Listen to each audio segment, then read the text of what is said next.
ഇപ്പൊ തിങ്കളാഴ്ച ദിവസവും റബീഉൽ അവ്വൽ 12 ഒന്നിച്ച് വന്നാൽ തിന്നാൻ കൊടുക്കാണോ വേണ്ടത്, അതല്ല നോമ്പ് വിൽക്കാണോ വേണ്ടത്?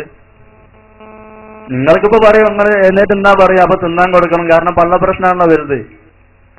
അന്ന് നോമ്പ് വിൽക്കാം, നോമ്പ് വെച്ചിട്ട് നന്നായി തിന്നും ചെയ്യാം. അതിന്റെ ഇടയ്ക്ക് ഇത് ഇവരൊരു തട്ടിപ്പാണ്, നിങ്ങൾ മനസ്സിലാക്കണം. ഈ തിങ്കളാഴ്ച നോമ്പ് പറഞ്ഞിട്ട് നമ്മളെങ്ങനെ, എന്താണ് സംഭവം എന്നറിയോ?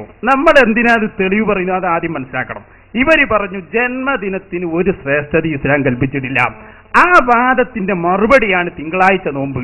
അതായത് തിങ്കളാഴ്ച നിങ്ങൾ നോമ്പ് നോൽക്കണം എന്നു പറയാനുള്ള കാരണം വിശദീകരിച്ചുകൊണ്ട് നേതാവായ മുഹമ്മദുർ റസൂലുള്ളാഹി നബി സല്ലല്ലാഹു അലൈഹി വസല്ലം പറഞ്ഞു, അന്ന് ഞാൻ ജനിച്ച ദിവസമാണ്, അന്ന് എന്റെ ജന്മദിനമാണ്. അപ്പൊ ജന്മദിനത്തിന് ഇസ്ലാമിൽ പ്രാധാന്യമുണ്ട് എന്ന് വരുത്താനാണ് നമ്മൾ ആ തെളിവ് പറയുന്നത്. നബിദിനത്തിന്റെ അന്ന് തിന്നാനും അറവ് നടത്താനുമൊക്കെ ഞങ്ങൾക്ക് വേറെ വ്യക്തമായ തെളിവുകളുണ്ട്. നിങ്ങൾ വായിച്ചല്ലോ ഇമാം സുയൂത്തിയുടെ ഗ്രന്ഥം, അതൊന്നുകൂടി വായിക്കുക.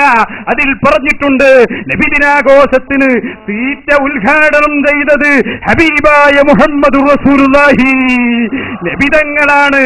ഇമാം ബൈഹഖി ഉദ്ധരിക്കുന്ന ഹദീസ്, നബി സല്ലല്ലാഹു അലൈഹി വസല്ലം തങ്ങൾ തന്നെ തന്റെ ജന്മദിനത്തിൽ സന്തോഷിച്ചുകൊണ്ട് ഒരു മൃഗത്തെ അറക്കുന്നു, വിതരണം ചെയ്യുന്നു.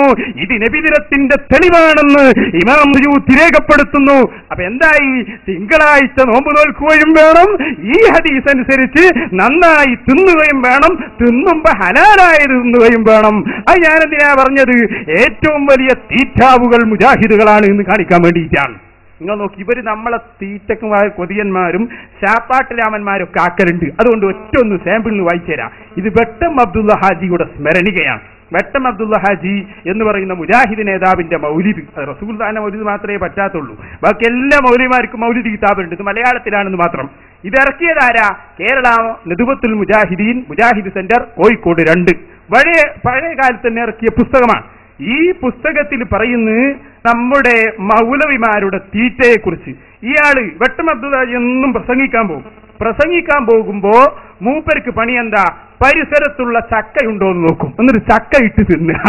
അതുപോലെ തന്നെ പ്രസംഗിക്കുമ്പോ തന്നെ മൂപ്പർ ചോദിക്കും, ഇന്ന് ഞാൻ പ്രസംഗിക്കുമ്പോ നല്ലോണം തെറി പറയൂട്ടോ. അപ്പൊ ഒരാൾ വന്ന് പറഞ്ഞു, നിങ്ങൾ തെറി പറയരുത്.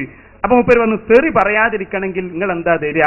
നല്ല ഇറച്ചിയും പൂളിയും തന്നാൽ ഇന്ന് ഞാൻ തെറി പറയുകയില്ല, ഇന്ന് ഞാൻ ചീത്ത പറയുകയില്ല. ഞാനൊന്ന് വായിച്ചത് കേട്ടോളൂ. ഒരിക്കൽ ഉമർ കുട്ടി ഹാജി അദ്ദേഹത്തോട് പറഞ്ഞു, ഹാജി പരുഷമായ ഭാഷ സംസാരിക്കാതെ പ്രസംഗിച്ചിരുന്നുവെങ്കിൽ കുറെ കൂടി നന്നാവുമായിരുന്നു, പ്രസംഗത്തിന്റെ മഹത്വം വർദ്ധിക്കും. ഹാജി അത് കേട്ടു പറഞ്ഞു, ശരി, ചീത്ത പറയില്ലെങ്കിൽ നീ എന്തു തരും? ഉമർ കുട്ടി ഹാജിക്കെന്താണ് വേണ്ടത്? പൂളയും ഇറച്ചിക്കൂട്ടാനും തന്നാൽ ഞാൻ ഇന്ന് അപ്രകാരം പറയുകയില്ല. എന്നിട്ട് കേട്ടോളൂ, അങ്ങനെ അന്നത്തെ പ്രസംഗം നടക്കുകയായിരുന്നു.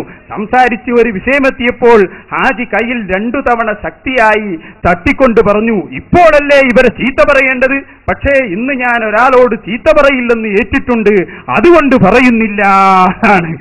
അതുകൊണ്ട് ഇയാളുടെ തീറ്റ കഴിഞ്ഞില്ല. ഒരു ദിവസം ഉമർ കുട്ടി ഹാജി വന്നിട്ട് നമ്മളെ വെട്ടം അബ്ദുള്ള ഹാജി മുജാഹിദ് നേതാവാ, മൂപ്പരോട് ഒരു മസാല ചോദിച്ചു. എന്താ ചോദ്യം എന്നറിയോ? മയിലിനെ തിന്നാൻ പറ്റുമോ? അതൊരു സംശയം ചോദിച്ചതാണ്. അപ്പൊ നമ്മളെ മൗലവി പറഞ്ഞു, നിങ്ങൾ മയിലിന്റെ ഇറച്ചി എനിക്ക് തന്നു നോക്കിയിട്ടുണ്ടോ? മസാല ചോദിച്ചതാ. നിങ്ങൾ നോക്കി, ഞാൻ എങ്ങനെ തന്നെ വായിച്ചത്. ഈ പുസ്തകത്തിന്റെ 83-ാമത്തെ പേജ്, ഇതിന്റെ ഒറിജിനൽ സാധന എന്താ ഉള്ളത്? ഹാജിയോട് ഉമർ കുട്ടി ഹാജി ഒരിക്കൽ ചോദിച്ചു, മയിലിനെ തിന്നാൻ പറ്റുമോ? ഉടനെ തന്നെ ഹാജിയുടെ പ്രതികരണം, അതിന് നിങ്ങൾ അത് തന്നു നോക്കിയോ? എന്നിട്ട് എന്താ മറുപടി പറയോ? അങ്ങനെ മയിലിറച്ചി സംഘടിപ്പിച്ചു. അത് കുറച്ച് അടങ്ങാറുള്ള കാര്യം തന്നെയാണ്. മയിലിനെ തേടിപ്പിടിച്ച് കൊണ്ടുവന്നു. അത് തിന്നിട്ട് ഹാജി പറഞ്ഞു, ഇതിന് നല്ല കോഴിയുടെ രുചിയാണല്ലോ. കേട്ടല്ലോ? അപ്പൊ ഈ രൂപത്തിൽ ഹലാലായത് തിന്നണം. അത് ഞങ്ങൾക്ക് തെളിവുണ്ട്.